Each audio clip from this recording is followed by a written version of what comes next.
By the time Dante Cavallo arrived at the address he'd been given, Felix Moran was already sitting in the corner of his own private dining room, pale as unbleached flour, his phone cracked and his accounts frozen. Two of his men sat zip-tied to the service counter, and in the center of it all, wiping her hands on a linen dish towel with the calm of someone who had just finished a particularly demanding dinner service, stood Nadia Russo, his chef, his employee. The woman Felix had sent 3 men to silence 40 minutes ago. Dante had not sent anyone to help her. Nadia had handled it alone.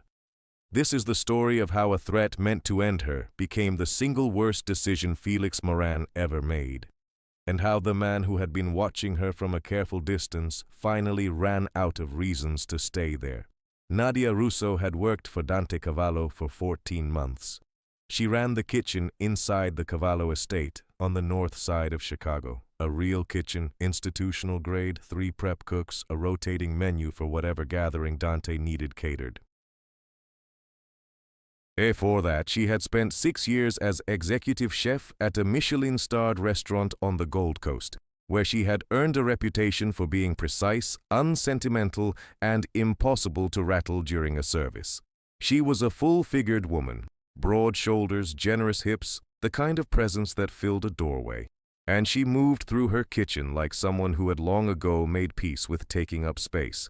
She wore her hair pulled back tight, kept her whites pristine, and spoke to Dante's guests with a measured warmth that never crossed into performance. She knew the difference between the two. Most people in that house did not. Dante noticed things. It was the reason he was alive at 41 in a business that killed most men before 40. He noticed that Nadia remembered what every person in his inner circle preferred on their plate. He noticed that she arrived 30 minutes early and left 40 minutes late, and that she never once looked at him like she was waiting for something. He had noticed, in the 14 months she had worked for him, that he had started checking whether the kitchen light was on before he made himself coffee in the mornings. He had not done anything with any of that, not yet. Felix Moran had a different way of noticing things. Felix ran a competing operation on the south end of the city, not as clean as Dante's, not as quiet, built on corners that required constant maintenance and the kind of violence that leaves residue. He was 53, meticulous about his suits, and carried a particular grievance against Dante that had started as business and hardened, over years, into something closer to obsession. Felix had once offered a partnership that Dante declined without ceremony. Felix had never forgotten how that had felt. Men like Felix Moran never forgot what it felt like to be dismissed. That kind of wound doesn't heal. It calcifies into strategy. He had been watching the Cavallo operation for months, looking for the soft place. He believed he had found one. It was a Thursday evening when Felix arranged to be introduced at a charity dinner that Nadia was catering, a fundraising event at the Harrington Hotel organized by one of Dante's associates. Nadia managed the kitchen for 140 guests. She was overseeing a rack of lamb when Felix walked into the service corridor with 2 of his men and introduced himself as someone who had heard very good things about her work. Nadia set down her tasting spoon. She looked at him once clearly and said she was in the middle of a service. Felix smiled. He said he understood that. He also said that a woman her size must have a very healthy appetite for many things, for work, for food, for the kind of security that a man like Dante Cavallo could offer someone who, without that protection, might find herself quite exposed. He let the implication breathe in the air between them like smoke. The sous chef near the pass went quiet. 2 line cooks found something urgent to examine on the floor. Felix kept talking. He said Nadia's build must make it difficult to move quickly when a situation required it. Said it pleasantly, conversationally, the way a man says something precise and vicious when he wants to wound without leaving a mark he has to answer for later. I said that someone in her position, contract staff, not family, not protected, might want to think carefully about who she was cooking for and whether that association was worth whatever threat came attached to it. He left a sealed envelope on the prep counter. He told her to read it when service was done. Then he walked out through the corridor the way men like Felix always walked out, unhurried, certain they had just accomplished something. Nadia did not follow him. She did not put the envelope in her pocket. She finished the service. Every course went out on time. The lamb was perfect. Psychologists call this controlled response suppression. And in research published by Roy Baumeister and his colleagues on emotional regulation under social threat, they found that individuals who maintain task focus during public humiliation demonstrate significantly higher psychological resilience, not because they feel less, but because they have learned to defer the emotion to a moment when it serves them rather than the person who inflicted it. Nadia felt everything Felix had intended her to feel. She simply chose when. After the last plate left the kitchen, she opened the envelope.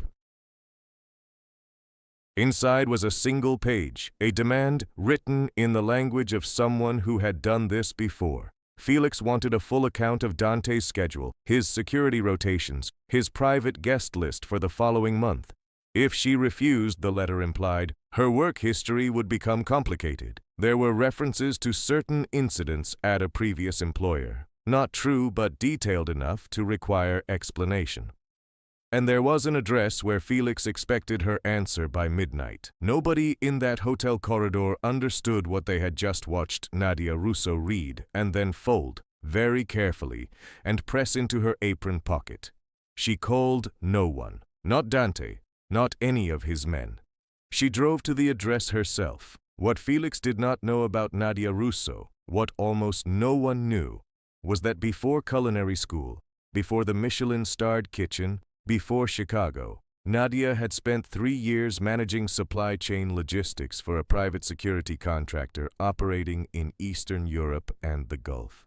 She understood how people moved. She understood how information traveled between people who didn't want it traced.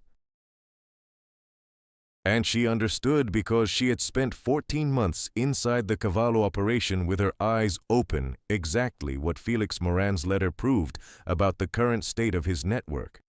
He had 2 men watching the address he'd given her. She identified them from the corner before she crossed the street. She also recognized the man sitting in the parked car on the parallel block as someone who had been present at the charity dinner, not a guest, a spotter.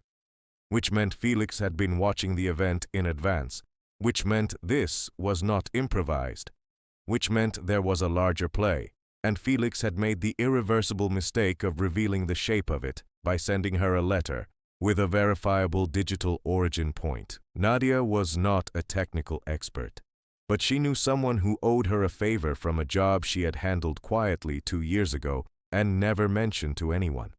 40 minutes and 2 phone calls later, she had a full trace on the account that had generated the letter, a location ping from Felix's personal phone, and, this was the part that would matter most, documented proof of prior contacts Felix had made with a number inside the Cavallo payroll. There was a betrayal inside Dante's organization. Felix had an informant. Nadia did not call Dante. She drove to Felix's private dining room, identified from the phone ping, walked through the service entrance, the kind of entrance a chef locates by instinct in any building, and had a very short conversation with Felix and his remaining men that ended with those men restrained and Felix's accounts locked through a sequence of coordinated actions. Her contact was executing in real time while she spoke. She had been there 22 minutes when Dante walked in. He stood in the doorway. He took in the room with the systematic attention of a man trained by circumstance to read a scene before reacting to it. Felix in the corner, 2 men on the floor, Nadia at the center, dish towel in hand, standing beside a printed document she had assembled. The evidence of the informant, the full trace on Felix's communications, and a clean summary of every move Felix had planned to make against the Cavallo operation over the following 30 days. Dante did not speak for a long moment. Felix tried. He started a sentence about not understanding how she could have, and stopped because there was no ending to that sentence that didn't confirm exactly how badly he had misjudged her. He had looked at Nadia Russo and seen what he expected to see. It had been the last significant mistake of his professional life. Robert Cialdini, whose decades of research on influence and social compliance produced some of the most important frameworks we have for understanding power dynamics, documented what happens when a person who has built authority on the assumption of submission encounters someone who simply refuses to perform helplessness on cue. The cognitive structure collapses faster than any external attack could produce because the threat was never external. It was always the assumption itself. Felix Moran's assumption had just collapsed in front of him.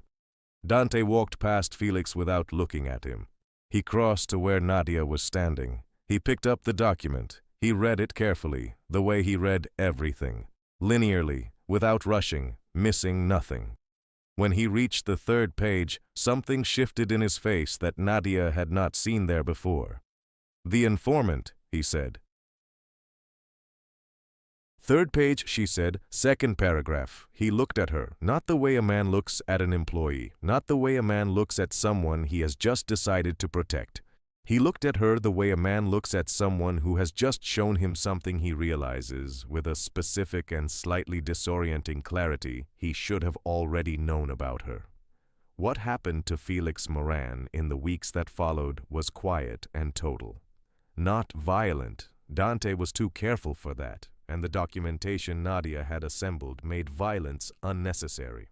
Felix's operation dissolved methodically through financial exposure and legal pressure, executed with the precision that Dante's organization was capable of when it had the right information at the right time. Felix understood why it was happening. He understood who had made it possible. He did not make the mistake of trying to respond.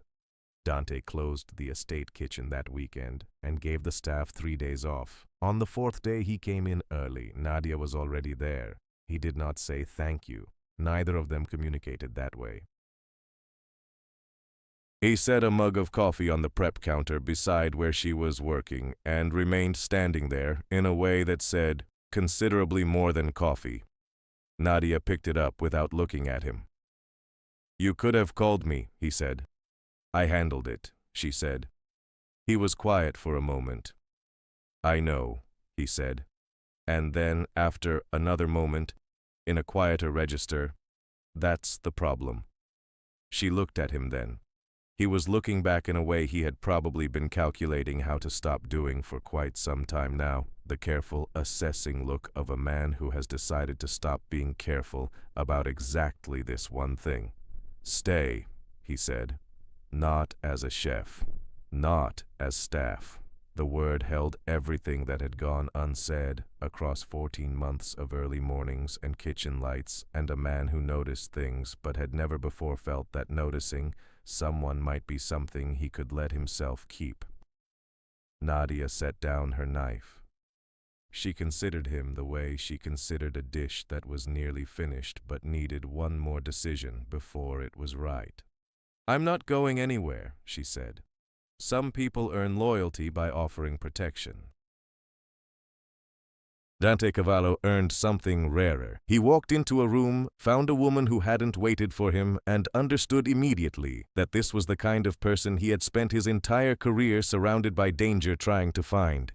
He just hadn't known he was looking. If that kind of story is worth something to you, leave a like. It's the clearest signal that these are worth telling. Subscribe for the next one, because the woman in it starts the story already holding all the cards, and nobody in the room knows it yet.